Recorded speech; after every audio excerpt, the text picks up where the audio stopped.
Sejumlah kabel listrik di 3 desa Gampung Dalam, Senebuk Lapang, dan Senebuk Dalam, Kecamatan Darul Ihsan, Aceh Timur, kondisinya sangat memprihatinkan.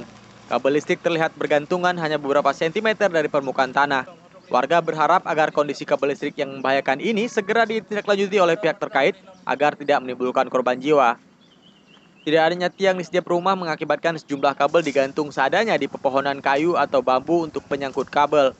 Warga mengaku resah dan meminta PLN segera memasang tiang listrik di desa mereka. Kita berharap kepada pihak instansi terkait, dalam hal ini PLN, dapatlah kiranya segera secepat mungkin untuk menangani masalah kabel listrik ini di desa Senebuk Kulam, Kecamatan Darul Ihsan.